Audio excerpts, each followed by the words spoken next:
সুপ্রিয় শিক্ষার্থী বন্ধুরা, আজকে আমরা যে বিষয়টা জানবো সেটা হলো যে ষষ্ঠ শ্রেণীর বার্ষিক পরীক্ষার যে প্রশ্ন কাঠামো, সেই প্রশ্ন কাঠামো গতকাল প্রকাশিত হয়েছে। সেখানে আমরা আজকে জানতে পারবো যে ষষ্ঠ শ্রেণীর বার্ষিক পরীক্ষার ডিজিটাল প্রযুক্তির প্রশ্ন কাঠামো মাধ্যমে আমরা একটা ওয়েবসাইটে আছি, সেটার নাম হলো দৈনিকশিক্ষা.com। এখানে দেখতে পাচ্ছ বন্ধুরা, এখানে যে বিষয়টা আছে সেটা হলো যে আহ, আমরা এই শিক্ষাক্রমটা যদি এই প্রশ্ন কাঠামো যদি জানতে চাই, সেটা অবশ্যই আমাদের যে প্রশ্ন কাঠামো সেটা 2012 সালে যে প্রশ্ন কাঠামো যেই করানো হয়েছে সেই অনুযায়ী আমরা এখানে প্রশ্ন কাঠামো পেয়েছি। সেখানে দেখবেন যে এখানে বলা হয়েছে যে ষষ্ঠ শ্রেণীর বার্ষিক পরীক্ষার পরিমার্জিত প্রশ্ন কাঠামো মান গঠন এবং মূল্যায়ন নির্দেশিকা প্রকাশ করেছে জাতীয় শিক্ষাক্রম ও পাঠ্যপুস্তক বোর্ড এনসিটিবি। এখানে অফিসিয়াল ভাবে এটাই দেওয়া হয়েছে, কিন্তু এটা আসলেই এটা বার্ষিক পরীক্ষার জন্য গুরুত্বপূর্ণ। কেন? এটা আমাদের ডেমো প্রশ্ন হিসেবে থাকবে। এই ডেমো প্রশ্ন হিসেবে থাকার কারণে আমাদের এই অনুযায়ী আমাদের প্রশ্নটা তৈরি হবে, যা আমাদের কিছু ডেমো এখানে দেওয়া হয়েছে। যেমন আমরা যদি এখানে দেখি যে বার্ষিক পরীক্ষার মূল্যায়ন 2024 ডিজিটাল প্রযুক্তি ষষ্ঠ শ্রেণী, এখানে কিছু নির্দেশনা দেওয়া আছে। প্রশ্নগত প্রণয়ন সংক্রান্ত বিষয়ভিত্তিক নির্দেশনা সমূহ এবং এনসিটিবি কর্তৃক নির্ধারিত পাঠ্যক্রম সিলেবাসের মধ্য থেকে বার্ষিক পরীক্ষার প্রশ্নপত্র প্রণয়ন করতে হবে। তারপর এখানে আছে যে খ বিভাগে প্রেক্ষাপট দৃশ্যপট নির্ভর প্রশ্নামূলক প্রশ্ন নমুনা হিসেবে প্রদত্ত প্রশ্ন হুবহু বার্ষিক পরীক্ষায় ব্যবহার করা যাবে না। এখানে নির্দেশনা দেওয়া হয়েছে, কিন্তু এটা ডেমো প্রশ্ন হিসেবে দেওয়া হয়েছে। এইরকম ভাবেই আমাদের বার্ষিক পরীক্ষাগুলো অনুষ্ঠিত হবে। তবে একই বিষয়বস্তু অর্থাৎ কন্টেন্ট নিয়ে নতুন প্রেক্ষাপট বা দৃশ্যপট তৈরি করে প্রশ্ন প্রণয়ন করা যেতে পারে। মানে একই যে কন্টেন্ট আছে অর্থাৎ বিষয়বস্তু যে আছে, যেমন আমরা যদি বিষয়বস্তুগুলো দেখি, এখানে দেখেন সিলেবাসে অভিজ্ঞতার নাম দেওয়া আছে। আমাদের বিদ্যালয় পত্রিকা, তথ্য প্রযুক্তি, মোকাবেলায় মানদণ্ড, বন্ধুর সাথে ভ্রমণ পরিকল্পনা শেখানোর জন্য নেটওয়ার্ক। এই যে প্রশ্নগুলো আছে, মানে এই যে অভিজ্ঞতার নামগুলো আছে, এখান থেকে আমাদের প্রশ্ন হতে পারে।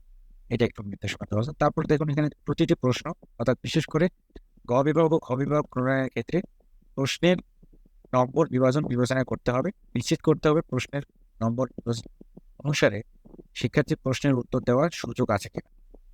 এখানে আমাদের বিশেষ করে যে প্রশ্নগুলো থাকবে সেগুলো আমাদের শিক্ষণ কালে যে মূল্যায়ন ছিল সেটা 30%, আর এখানে থাকবে হলো বার্ষিক মূল্যায়নের যে পার্সেন্টেজ সেটা হলো 77। এই অনুযায়ী আমাদের কাজগুলো করতে হবে। তারপরে এখানে যে শিক্ষণ মূল্যায়নের যে প্রশ্নের ধারা যেমন পাঠ্য ছিল কাজের ধরন অনুযায়ী, যেমন অ্যাসাইনমেন্ট ব্যবহারিক কাজ, যেমন অনুসন্ধানমূলক কাজ বা প্রতিবেদন উপস্থাপন, এখান থেকে আমরা করতে পারি। ঠিক আছে, যেমন নির্ধারিত নম্বর ছিল আমাদের 30, যেমন এখানে আছে 10, এখানে ছিল 10, প্রজেক্ট অনুযায়ী 10 ছিল। তারপরে এখানে শ্রেণীর কাজ অনুযায়ী ছিল আমাদের 10, মোট 30 ছিল। তারপরে যদি আমরা এখানে আসি যে এখানে আপনার প্রশ্নটা কি রকম হবে 2012 অনুযায়ী, তারপর সাহসী মূল্যায়নের প্রশ্নের দ্বারাও মান গঠন। তারপর এখানে আছে নৈবেত্তিকের 2টা ধাপ থাকবে। একটা হলো বহু নির্বাচনী প্রশ্ন, যার প্রশ্ন সংখ্যা থাকবে 15টি, দিতে হবে এটা 15টি থাকবে, দিতে হবে 15টি নম্বর। প্রতিটা প্রশ্নের জন্য এক এক করে থাকবে। এই হলো 15 নম্বর। তারপর এখানে দেবে এক কথায় উত্তর থাকবে 10টি দিতে হবে, তাহলে 10 পাবে। তারপর সংক্ষিপ্ত প্রশ্ন থাকবে, এই সংক্ষিপ্ত প্রশ্ন 10টি থাকবে, 10টির উত্তর দিতে হবে। 10টির উত্তর দিতে পারলে আমরা পাবো 20। তারপরে এখানে রচনামূলক প্রশ্ন যেটা দৃশ্যপট বিট, মানে কোনো দীপক বা কোনো নির্দেশনা দেওয়া থাকবে না, সেই অনুযায়ী থাকবে 5টি, কিন্তু দিতে হবে 3টি। তাহলে 3 + 15 নাম্বার আমরা পেয়ে যাবো। তারপরে এখানে রচনামূলক প্রশ্ন দৃশ্যপট নির্ভর, অর্থাৎ আমাদের কিছু উদ্দীপক থাকবে, একটু পরে আমরা দেখতে পাবো বিষয়টা। এখানে দেখবেন যে 7টি থাকবে, দেওয়া থাকবে প্রশ্ন, দিতে হবে 5টি প্রশ্নের উত্তর দিতে পারলে আমাদের 40 হবে, মোট আমাদের উত্তর হবে 100। কিন্তু এখানে সময় থাকবে, প্রতিটা পরীক্ষার সময় থাকবে 3 ঘন্টা। কিন্তু এখানে আরেকটা জিনিস দেখবেন যে এটি নমুনা প্রশ্ন, কিন্তু এই নমুনা প্রশ্নের আলোকে আপনি এই বিষয়ে আপনার স্বয়ংক্রিয় প্রশ্নপত্র তৈরি করবেন। যে কোনোভাবেই নমুনা প্রশ্নপত্র হুবহু ব্যবহার করা যাবে না।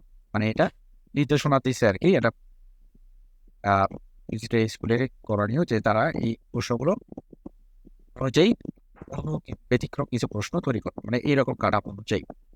তোমরা এই বিষয়ে একটু মাথায় রাখবে, তাহলে ভালো হবে। যেমন আমরা যদি এখানে 2024 সালে যদি নমুনা প্রশ্ন দেখি, যেমন কবি বিভাগে থাকবে, আমরা বলছিলাম যে বহু বিভাগে থাকবে বহু নির্বাচনী প্রশ্ন এবং এক কথায় উত্তর। ঠিক আছে, এখানে যেমন বহু নির্বাচনী প্রশ্ন কয়েকটা দেওয়া আছে, যেমন আমরা যদি দেখি এখানে দেখেন পনেরো প্রশ্ন দেখেন আমাদের 4টা অপশন থাকে, তার বহুপদী প্রশ্ন থাকে আমাদের 3টি অপশন থাকে। কিন্তু এখানে দেখেন যে বহু নির্বাচনী প্রশ্নে আমাদের 4টি অপশন থাকে। যেমন একটা প্রশ্ন দেওয়া হচ্ছে রায়পুর থেকে পাঠানোর ঠিকানা প্রথমে দেখে কি কি থাকে, যেমন এখানে সার্ভার আছে, মোবাইল ফোন আছে, ইমেল আছে, কন্ট্যাক্ট, এগুলো 4টি থাকবে। আমরা সঠিক উত্তরটি লিখে নেব। যেমন এখানে নির্দেশনা সঠিক সর্বোচ্চ উত্তরটি খাতায় লিখতে বলছে। তাহলে প্রশ্ন থাকবে 1 থেকে 15টি, 15টির জন্য আমরা পাবো কত? 15টির উত্তর দিতে পারলেই আমরা পাবো 15। ঠিক আছে, তারপরে একটু আমরা আরেকটু নিচে আসবো। যেমন এইখানে দেখতে পাচ্ছেন যে এক কথায় উত্তর থাকবে। এক কথায় উত্তরে আমরা সব উত্তরে আমরা কি খাতায় লিখবো। এখানে লেখার কারণে আমাদের 16 থেকে 25 নাম্বারের যে প্রশ্নগুলো থাকবে 10টি, এখানে 25-এর কারণে আমরা পাবো কত?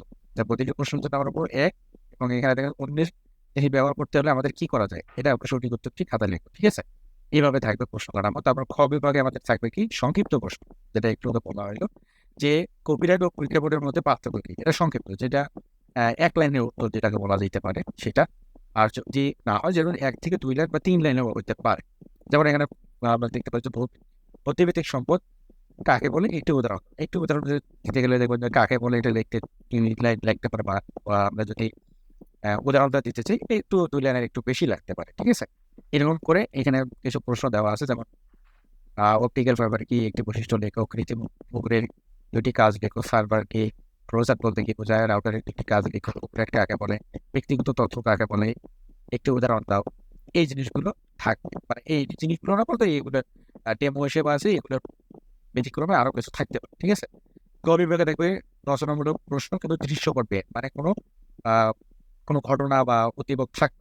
যেমন এখানে 5টির থেকে আমাদের যে কোনো 3টি দিতে হবে। এখানে 3টি প্রশ্ন দেওয়া আছে। যেমন এখানে বন্যাত্ম এলাকার জন্য তুমি ত্রাণ বিতরণের উদ্যোগ নিতে চাও, ত্রাণ সংগ্রহের পরিকল্পনা, ব্যবস্থাপনা, ত্রাণ সংগ্রহ বিতরণের একটি নন ডিজিটাল নেটওয়ার্ক তৈরি। এটা তোমাদের প্রশ্ন লিখতে হবে। মোটামুটি বলা যায় যে 1 পেজ বা 1.5 পেজের মতো লিখলে ভালো হয়, তবে স্যারের একটু নাম্বার ভালো দিতে পারে। একটু মার্জিত ভাষায় লিখলে ভালো হবে। ঠিক আছে, তারপরে আমাদের তথ্য আদান প্রদানের উদ্যোগ হতে পারে এমন 2টি ঝুঁকির নাম লেখো, এবং এইসব ঝুঁকি থেকে পরিত্রাণের উপায়। এই বিষয়গুলো থাকবে আমাদের ডেমো হিসেবে। এইগুলো থেকে আবারও বলছি, এগুলো কিন্তু একবারেই যে বার্ষিক পরীক্ষায় আসবে সেটা কিন্তু নয়, কিন্তু এখানে নির্দেশনা দেওয়া হয়েছে যে এগুলো একবারেই সব ইউজ করা যাবে না, কিন্তু আমাদের দৃশ্যপটগুলো ইউজ করতে পারে, কিন্তু প্রশ্ন করার চেঞ্জ থাকবে। আচ্ছা, এখানে দেখুন যে খ বিভাগে আছে দৃশ্যপট নির্ভর প্রশ্নামূলক প্রশ্ন। যেমন 60-এর মতো 5টি দিতে হবে, 5টি দিলে আমরা পাবো কত? 40 মার্ক। যেমন এখানে একটা ঘটনা দেওয়া আছে, এই ঘটনা অনুযায়ী আমাদের 2টা প্রশ্ন দেওয়া আছে। এই প্রশ্নের উত্তর দিতে পারলে আমরা কি পাবো? আমরা প্রতিটা প্রশ্নের কি পাবো, যে এখানে এর ক এবং খ এর উত্তর দিতে পারলে আমরা পাবো হলো 8 মোট। এরকম করে 5টি প্রশ্নের উত্তর দিতে পারলে আমরা পাবো হলো 40। তাহলে মোট আমাদের যে প্রশ্ন যে জিনিসটা আমাদের থাকবে। যেমন এখানে কিছু উত্তর দেওয়া আছে, আমরা যেগুলো প্রশ্ন এখানে দেখলাম, একটু তোমরা যদি চাও স্ক্রিনশট নিয়ে এটা কাজ করতে পারো, বা এই ওয়েবসাইটে এসে দক্ষিণশিক্ষা.com এ এসে তোমরা যে কোনো বিষয়ে সার্চ করলে, বা ডিজিটাল প্রযুক্তি হোক বা বাংলা হোক, সেগুলো সব এখানে পেয়ে যাবে। ঠিক আছে, আচ্ছা, এখানে দেখো যে দৃশ্যপট যে বিষয়গুলো আছে, তারপর এখানে কিছু নির্দেশনা দেওয়া আছে। ঠিক আছে, এগুলো পড়ে নিলে তোমাদের খুবই ভালো হবে। আমরা এখানে কিছু নির্দেশনা নম্বর প্রদানের যে স্যারেরা যে কিভাবে নম্বর প্রদান করবে সেই বিষয়গুলো এখানে দেওয়া আছে। এগুলো তোমরা একটু পড়ে নেবা। পড়ে নিলে তোমাদের এই পরীক্ষা দিতে, অর্থাৎ বার্ষিক পরীক্ষা ডিসেম্বর মাসে যেটা হবে, সেটা পরীক্ষা দিতে তোমাদের খুবই ভালো মার্কস পাওয়ার এটা আশা করা যায়।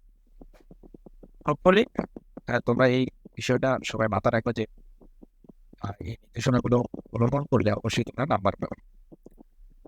ধন্যবাদ সবাইকে এত সময় নিয়ে আমার এই ভিডিওটি দেখার জন্য। আর চ্যানেল হয়ে থাকলে অবশ্যই সাবস্ক্রাইব করে পাশে থেকে